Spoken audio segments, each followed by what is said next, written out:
देखेंगे बच्चों को टीएलएम के रूप में एक एक्सपेरिमेंट करते हुए भी दिखाएंगे, जो कि क्लास 10th के प्रकाश का परावर्तन और अपवर्तन चैप्टर से लिया गया है। और ये 10वां चैप्टर है, जो इस समय वर्तमान सिलेबस के अनुसार 9वां चैप्टर हो गया है, एक चैप्टर कट गया है।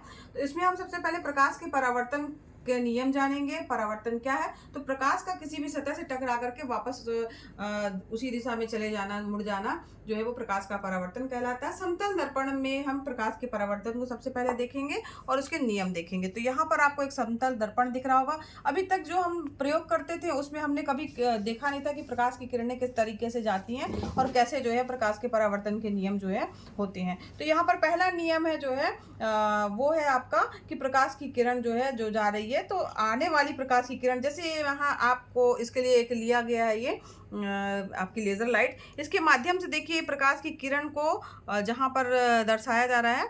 तो यहाँ देखेंगे आप कि प्रकाश की किरण जो है वो परावर्तन के पश्चात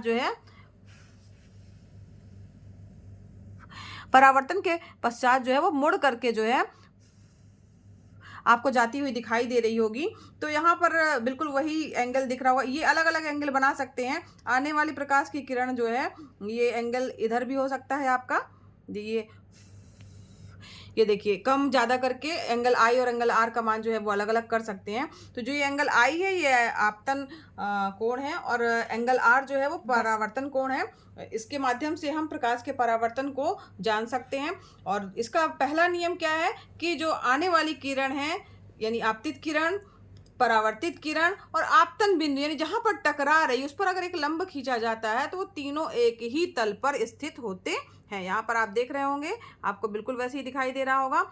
और इसके बाद जो है दूसरा नियम ये कहता है कि एंगल आई और एंगल आर का मान जो है हर बार बराबर होगा। यहाँ 90 डिग्री का एंगल करने के बाद आप जो है देखेंगे तो एंगल आई और एंगल आर अलग अलग करके भी देखिए आप। जैसे मान लीजिए हमने एक एंगल यहाँ पे डाला, तो यहाँ पर भी आप जब देखेंगे तो दोनों एंगल आपको बराबर दिखेंगे। जो यहाँ जो आपका ये अभिलंब है, इससे एंगल आई का मान जो आएगा उसी तरीके से एंगल आर का जो मान आएगा आप नापेंगे तो वो आपको दोनों जो है वो समान दिखाई देंगे। ये परावर्तन का नियम है। ये यहाँ पर आपको किरण एकदम स्पष्ट दिखाई दे रही किस प्रकार से जो है प्रकाश का परावर्तन हो रहा है।